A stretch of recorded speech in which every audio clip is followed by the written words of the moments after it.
नमो नमः। नमस्तभायै विबुधवन्दितपादसरोरुहाम् अभयदां जडता दुरितापहां करसुशोभितशोभनवल्लकीं सुवरदां प्रणतोऽस्मि सरस्वतीम्। चवैतुहि इत्यनेन समूहेन प्रतिमासं मासस्य प्रथमसप्ताहस्य रविवासरे प्रियसुक्तिसुधा इत्याख्यः कार्यक्रमः प्रस्तूयते। तत्र च अद्य षष्ठम् उपाख्यानं वर्तते। इतः पूर्वम् अभिज्ञानशाकुन्तलं, भाति मे भारतम्, उत्तररामचरितम्, औदुम्बरी, उरुभङ्गम् इति एतेषु विषयेषु चर्चा अभिहिता। अद्य अस्माभिः कवि बलरामशुक्लमहोदयस्य परिवाहः इति नामकं पुस्तकम् अधिकृत्य चर्चा क्रियते। तत्र आदौ अहम् अद्य परिचर्च्यमाणस्य पुस्तकस्य कर्तुः बलरामशुक्लमहोदयस्य किञ्चित् परिचयं विदधामि। बलरामशुक्लमहोदयः साम्प्रतं देहल्ली विश्वविद्यालयस्य संस्कृतविभागे सहायक प्राध्यापकपदे कार्यरताः सन्ति। ते च युवानः सन्तः अपि काव्यलेखने अत्यन्तनिपुणाः। अनेकासु भाषासु निपुणाः। पुनः बलरामशुक्लमहोदयाः राष्ट्रपतिपुरस्कारेण महर्षि बादरायण व्यास इत्याख्येन पुरस्कारेण सभाजिताः। अद्य तेषां महोदयानां परिवाहः इति कवितासङ्ग्रहः वर्तते। तमेव पुस्तकम् अधिकृत्य चर्चा क्रियते अस्माभिः। तत्र अस्मिन् परिवाहः इत्यस्मिन् पुस्तके विविधाः सूक्तयः वर्तन्ते। तासु सूक्तिषु कस्मै का सूक्तिः रोचते, किमर्थं रोचते, तत्र किं वैशिष्ट्यमस्ति इति अस्माभिः अद्य प्रतिपाद्यते। तत्र अहम् आदौ विघ्नेशमहोदयम् आह्वयामि। ते स्वकीयं विचारम् उपस्थापयन्ति। नमो नमः सर्वेभ्यः। अद्य अस्माभिः बलरामशुक्लवर्यैः विरचितौ परिवाहः इति ग्रन्थे विरचिते परिवाहग्रन्थे चर्चा क्रियते। तत्र मम प्रियं सूक्तिं वदामि। प्रथमं तु श्रीशिवस्तुतिः इति वर्तते। तस्य प्रथमं पद्यं वर्तते। शीतांशुशेखर युगक्षयकृद्दयालो श्रीयेप्सितं विषमलोचनलब्धुकामः त्वद्विश्ववन्दितपदाब्जयुगं श्रुतोऽस्मि मां पश्य दक्षमखनाशन दक्षदेव। एवं प्रथमं पद्यं वर्तते तस्य। अत्र अस्मिन् पद्ये भगवान् शिवः यथा सम्बोधितः वर्तते तद् मह्यं बहु रोचते। यथा प्रथमं वर्तते शीतांशुशेखर इति। नाम शीतांशुः चन्द्रः, सः चन्द्रः यस्य शेखरे वर्तते सः। पुनः युगक्षयकृत्, स एव कल्पान्तकरः इति वदन्ति सर्वे कवयः विद्वांसोऽपि। तदेव युगक्षयकृत् इति। पुनः सः दयालुः वर्तते। तर्हि अत्र कविः वदति, अहं स्वीयम् ईप्सितं लब्धुकामः त्वद्विश्ववन्दितपदाब्जयुगं श्रुतोऽस्मि इति। पुनः इतोपि एकं सम्बोधनं वर्तते विषमलोचन इति।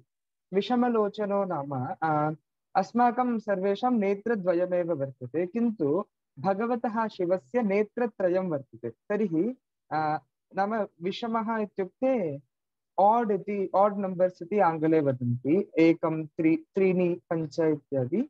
पुनः वयं सर्वे समलोचनाः स्मः।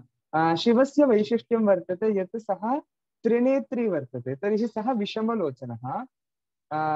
तदेव अत्र उक्तं भो विषमलोचन इति। पुनः हे शिव मां पश्य इति कविः शिवं प्रार्थयति। तत्र इतोपि एकं शिवस्य विशेषणमुक्तं दक्षमखनाशनदक्षः इति।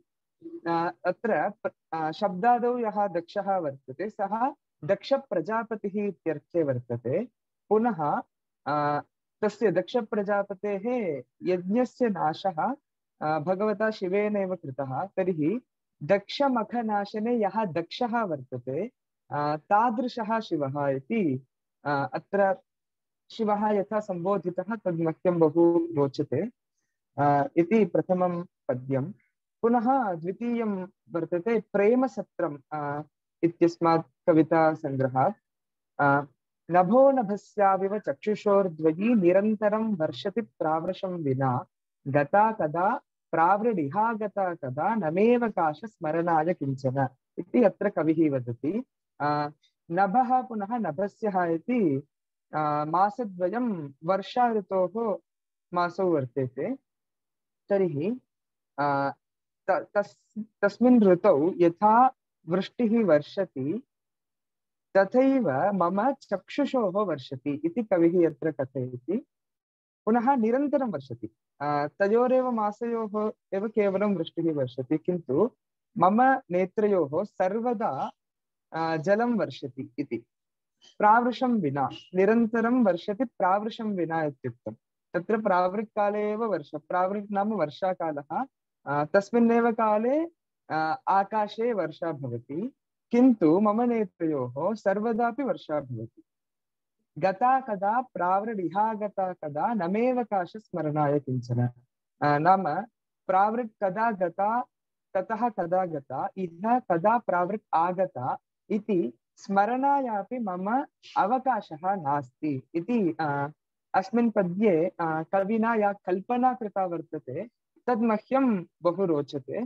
पुनः ग्रन्थस्थाः सर्वाः अपि पङ्क्तयः अथवा सर्वाण्यपि पद्यानि अतीव रमणीयानि सन्ति। एवमेव नाम मम तु सम्पूर्णं ग्रन्थम् एवमेव वक्तुम् इच्छा तु अस्ति, किन्तु समयस्य अल्पतायाः कारणात् तथा न शक्यते इत्युक्त्वा विस्तरात् विरमामि।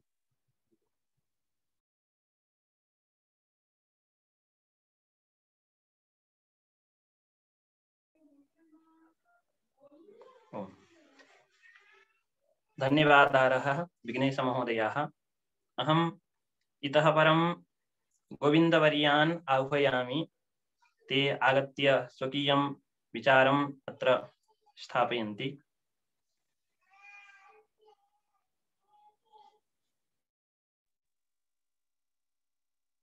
अतिसभं समुपस्थितेभ्यः सुहृदेभ्यः नमो वाकं प्रणोमि।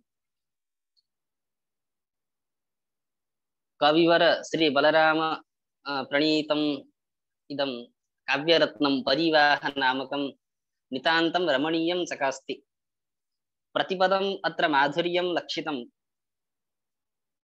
यत्र अधीयते तत्रैव मनः लग्नं भवति। तथापि कानिचन पद्यानि समयस्य अल्पीयत्वात् उदाहर्तव्यानि इति नियमम् अनुपालयता मया कानिचन पद्यानि अत्र उपस्थाप्यन्ते भवतां पुरस्तात्। भगवतः श्रीकृष्णचन्द्रस्य स्तवनावसरे कविः एकं श्लोकं प्रस्तौति, तमहं समुपस्थापयितुम् इच्छामि। स च श्लोकः इत्थं वर्तते। रसज्ञा चेदज्ञा भवति कटुकाम्लादिकरसप्रसाराणां सण्णां न हि भवति मे हानिर्यता।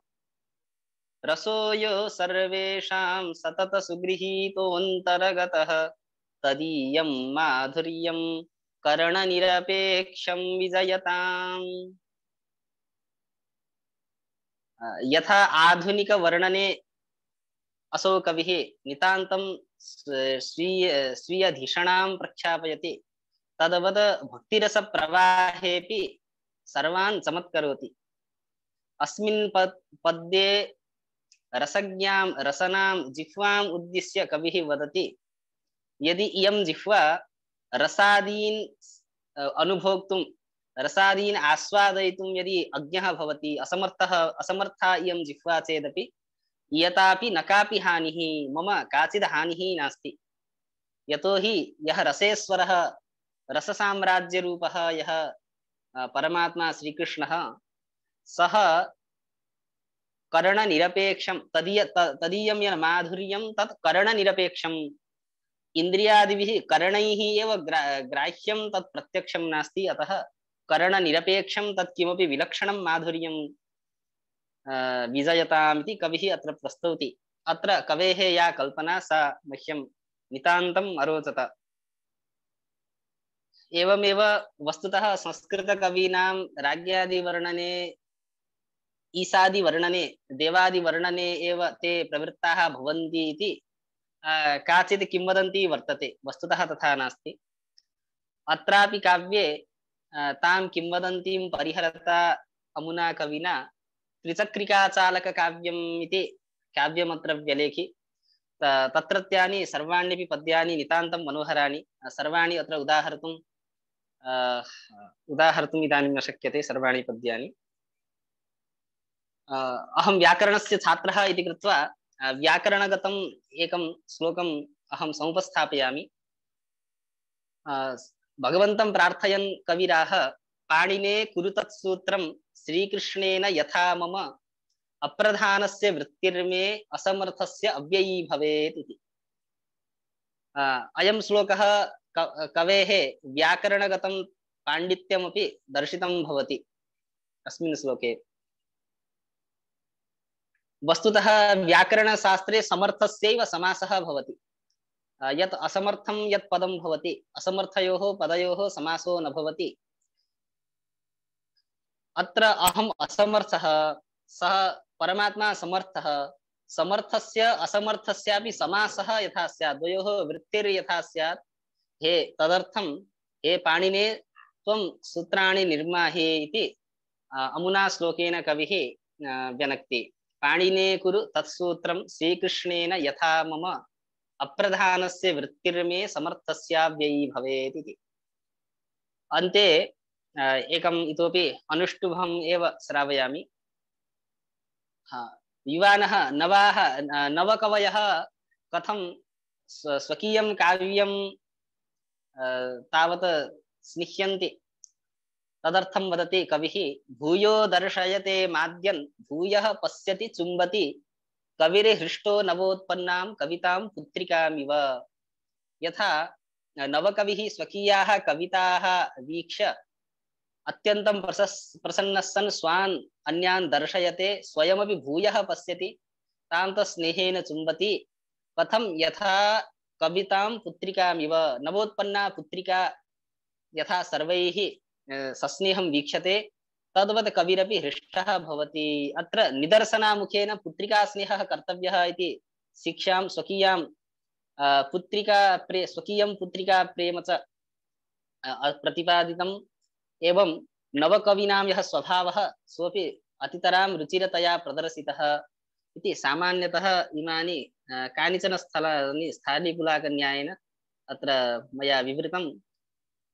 वस्तुतः प्रतिपदम् अत्र अमन्दम् आनन्दं वयम् अनुभवामः।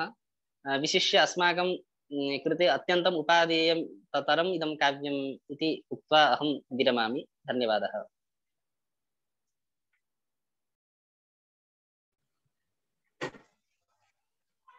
धन्यवादार्हः गोविन्दवर्याः।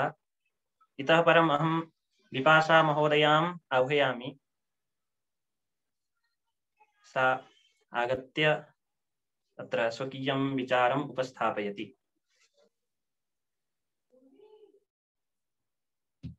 सभी को मेरा सादर नमस्कार। आज हम सभी आदरणीय बलराम शुक्ल जी गुरु जी के द्वारा जो रचित काव्य संग्रह है परिवाह, उस पर कुछ चर्चा कर रहे हैं।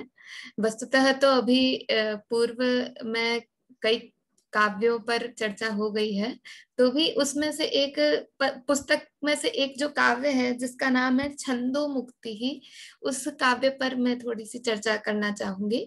सबसे पहले ही श्लोक है जो छंदोमुक्ति का, वो ही पूरे काव्य में क्या वर्णन होने वाला है उसके बारे में बताएगा कि तदर्थम रचयन श्लोकान यदापि गण ये गणान वारयन्ति तदा ब्रूते पुण्य श्लोका मम प्रिया। कि जब भी काव्य की रचना के लिए गण आदि की गणना करने लगता हूँ, तभी मम पुण्य श्लोका प्रिया वारयन्ति इदम ब्रूते। क्या कहती हैं? तो हर श्लोक या हर पद्य अलग अलग छंदों में लिखा गया है, और वो छंद का नाम का उच्चारण करते ही उस छंद से प्रिया की कैसे संगति बैठती है, इसीलिए प्रिया को ही आप देखें, प्रिया पर ही ध्यान दें। प्रिया स्वयं को बोलती है कि आप ये छंद बनाना चाह रहे हैं, आप इस छंद के लिए गण ढूंढ रहे हैं, पर ये सारी क्वालिटीज, ये सारी विशेषताएं तो मुझ में ही है, तो अब आपको वो छंद लिखने की क्या जरूरत है। इस प्रकार से अलग अलग छंदों के बारे में वहां पर प्रिया कहती हैं। तो उनमें से कुछ छंद में यहाँ पर कोट करना चाहूंगी। सबसे पहला ही छंद है आर्या। तो आर्य छंद के लिए कहते हैं, आर्याम प्राप्य सुवृत्ताम मादृशमति शुद्ध गुण गणैर युक्ताम गणयसि भिक्षुक तुल्यः पंचदश द्वादशादि कथम। कि जब मेरे जैसी आर्या आपको मिली गई है, सभी गुण गणों से संपन्न, सभी शुद्ध मति वाली जब आर्या आपको मिल ही गई है, तो फिर आप उस आर्या छंद के पीछे भिक्षुक के समान 10, 12, द्वादश मात्रा तथा तृतीय इत्यादि क्यों गिन रहे हैं। तो इस तरह से यहाँ पर आर्या छंद से स्वयं पुण्य श्लोका प्रिया की संगति बैठाई है। उसके बाद अगला है शालिनी वृत्त। अन्य भी बहुत सारे वृत्त इसमें सभी हैं, स्वागता कहो, इंद्र वज्रा, उपेंद्र वज्रा इत्यादि सभी हैं। सब तो यहाँ पर एकदम से ले नहीं पाएंगे, पर उसमें से जो जो भी मुझे अच्छे लगे और जो जो भी मैं अपनी बुद्धि अनुसार समझ पाई जिस प्रकार से, वह मैं आपके सामने प्रस्तुत कर रही हूँ। शालिनी छंद के लिए लिखा है, लोके वेदे नास्ति वर्णोक्षरम वा वर्ण्येतायम येन वर्णोक्षरो में दिष्ट्या लब्ध्वै तादृशीं शालिनीं मां धिक्त्वा मन्यां शालिनी मेषि कंचित। कि इस पूरे लोक में और सभी वेदों में ऐसे कोई भी वर्ण और अक्षर नहीं है जिससे आप मेरे वर्ण और अक्षरों का वर्णन कर सके। तो इतनी सुंदर इस प्रकार की शालिनी जब आपको मिल चुकी है, तो आप अन्य शालिनी के पीछे क्यों भागते हैं, आप अन्य शालिनी के प्रति क्यों जाते हैं। तो इस प्रकार मतलब शालिनी वृत्त के गणों आदि की गणना और शालिनी वृत्त की रचना के लिए क्यों उद्धत होते हैं, तो यह यहाँ पर बताया है। फिर पृथ्वी छंद आता है इसके बाद, युगानि यदि संभ्रमन् क्षम्यताम् युगानि यदि संभ्रमस्य विरतं तथापि प्रिय समस्त पृथ्वी तले वसुनमादृशं लभ्यते अथो यदि मदात्मकं रुचिर रत्न मन विष्टवान भविष्यति वसुंधरा तव तदैव पृथ्वी मता। कि पूरी पृथ्वी पर युगों युगों तक भी आप घूमो, सब जगह आप भ्रमण करो, पूरी पृथ्वी पर भी आप पूरे पृथ्वी तल पर भ्रमण करो, तो भी हे प्रिय मेरे जैसा वसु आपको प्राप्त नहीं होगा। वसु अर्थात रत्न, धन, जो भी आप समझें। तो मेरे जैसा रत्न, मेरे जैसा धन आपको पूरी पृथ्वी के चक्कर लगाओ और अभी नहीं युगों युगों तक लगाओ तो भी आपको प्राप्त नहीं होगा। तो इसलिए जब आप अगर आपने मेरे जैसा सुंदर रत्न ढूंढ लिया तो आपको यह पृथ्वी वसुंधरा लगने लगेगी, अर्थात आपकी पृथ्वी वसुंधरा। मेरा जैसा वसु यदि आपको प्राप्त हो गया तो आपकी पृथ्वी वसुंधरा हो जाएगी। तो इस तरह से हर छंद की संगति, किस तरह से पुण्य श्लोका प्रिया मुझे हर गण के गणना में, हर श्लोक की रचना में वारित करते हुए कहती है। तो बहुत सुंदर यह रचना है। हालांकि हो सकता है कि मेरे अवगमन में कोई त्रुटि हो तो जरूर विद्वज्जन मुझे सुधारेंगे, पर यह कविता मुझे बहुत ही प्रिय आदरणीय गुरुजी की लगी। इसी के साथ साथ उन्होंने एक प्राकृत में भी कविता लिखी है जो कि इस कविता संग्रह का पार्ट है, जिसका नाम है पाऊ भारतीय, प्राकृत भारती। इसी का प्राकृत में पाउव भारई, उसमें 7 गाथाओं में उन्होंने प्राकृत भाषा का महात्म्य और संस्कृत और प्राकृत का क्या रिलेशन है, हमको क्यों प्राकृत भी हमारी प्राचीनतमा धरोहर है, प्राचीनतमा भाषाओं में से एक प्राकृत भाषा है। तो संस्कृत और प्राकृत का इसमें थोड़ा सा संबंध बताते हुए एक गाथा लिखी है गुरुजी ने, वह मैं आपके सामने बोलना चाहूंगी। सक सरस इये सहजई पाउ लक्षिण संपत्ता, एक कण अणक दूणो काणो वर्ण सोहियो हवई। इसी पद्य की संस्कृत छाया भी इस पुस्तक में है। संस्कृत सरस्वत्या सह प्राकृत लक्ष्मीर यदि न संप्राप्ता, एक नैनैक दूनः काण इव न शोभते कोपी, कि जैसे एक आंख के बिना कोई भी काना व्यक्ति नहीं शोभित होता, उसी प्रकार ये संस्कृत और प्राकृत भाषाएं हमारी प्राचीन धरोहर हैं, हमारे पूर्वाचार्यों के द्वारा लिखे गए ग्रंथों की जो भाषा है, तो वो दोनों ही हमारे लिए समान रूप से महत्वपूर्ण है, और एक भी भाषा त्याज्य नहीं है। तो हमें प्रयत्न करना चाहिए कि हम दोनों का ही अभ्यास करें।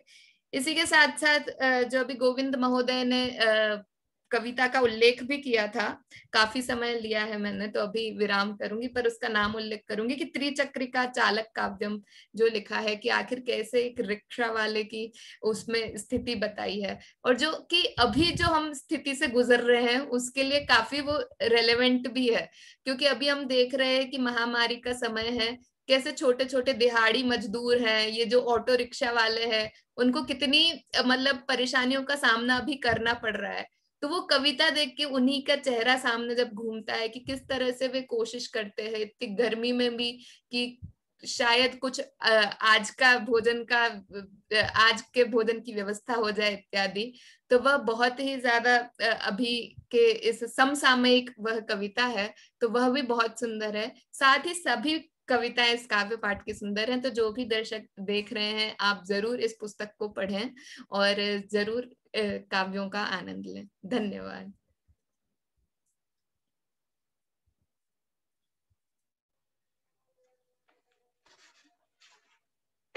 धन्यवादाः विपासा महोदयायै।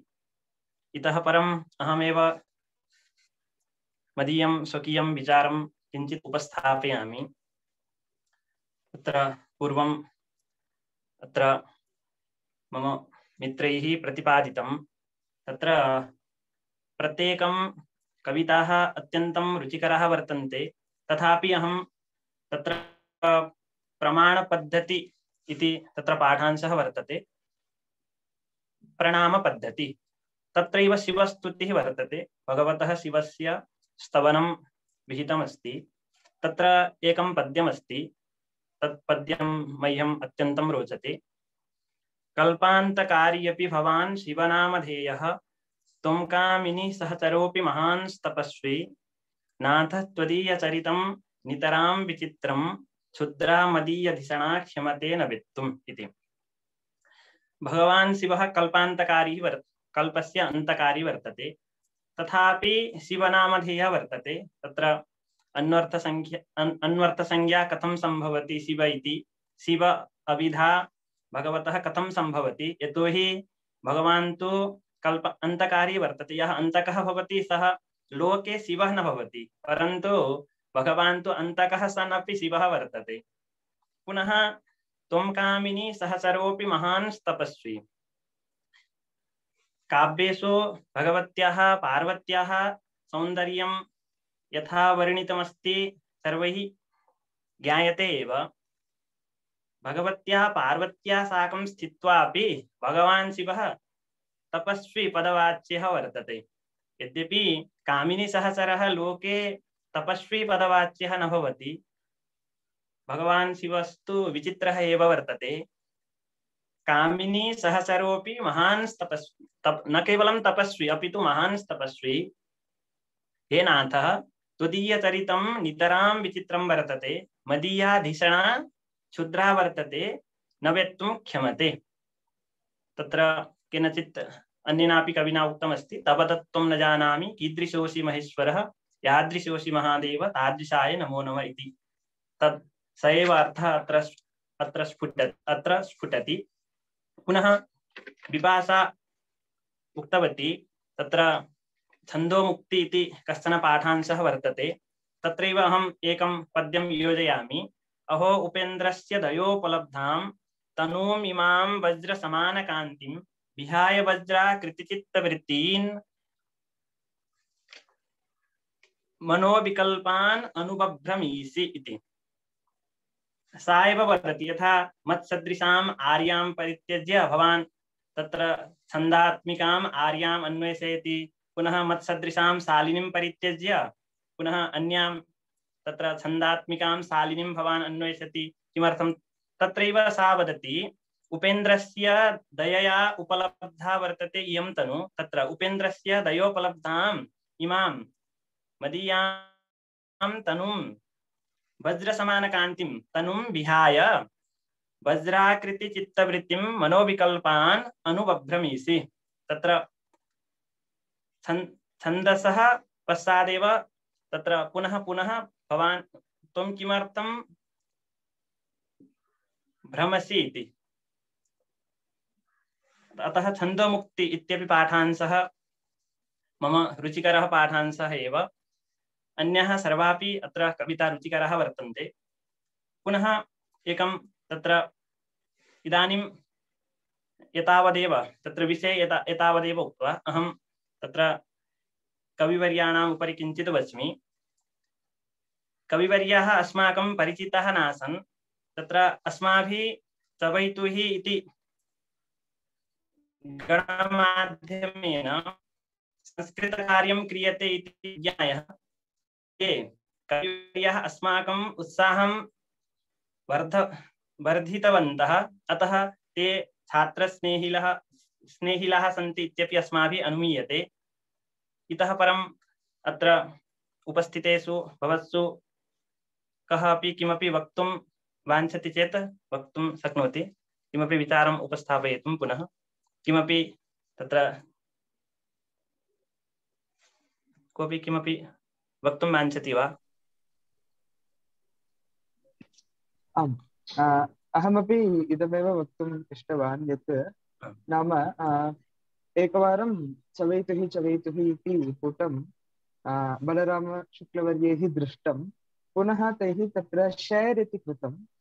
तत्रापि यत् तैः डिस्क्रिप्शन् इति यत् वर्णनं लिखितं तद् बहु नाम उत्साहवर्धकम् आसीत्। यथा नाम अस्माभिः काव्यं लिख्यते, संस्कृते नवनवीनं बहु क्रियते, किन्तु एतादृशं कार्यमपि अस्माभिः करणीयमेव इति तैः लिखितम् आसीत्।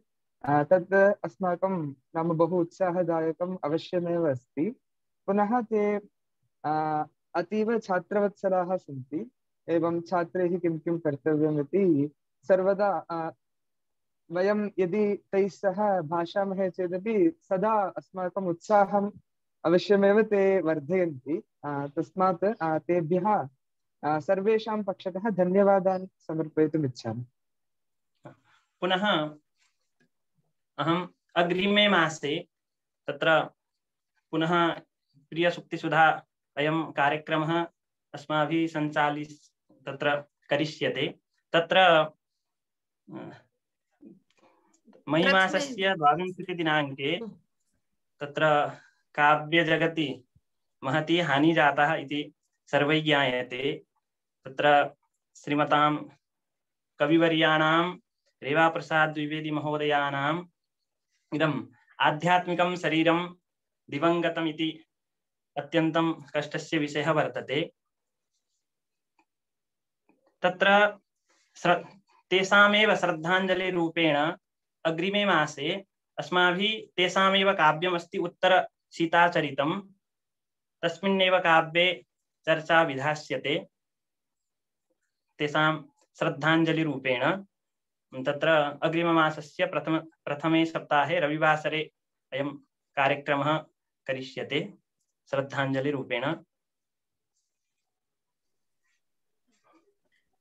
अन्ये अद्यतनीया चर्चा अद्यतनीया चर्चा अत्यधिक ज्ञानवर्धिका आसीत्। पुनश्च मम उत्साहवर्धनमपि जातं सर्वेषां विचारान् श्रुत्वा। अतः सर्वेभ्यो धन्यवादान् वितनोमि। पुनश्च जनार्दन महोदयेन बहु सुन्दररूपेण इयं चर्चा सञ्चालिता। अतः तस्मै अपि अहं धन्यवादं व्याहरामि। धन्यवादः सर्वेभ्यो। अस्तु।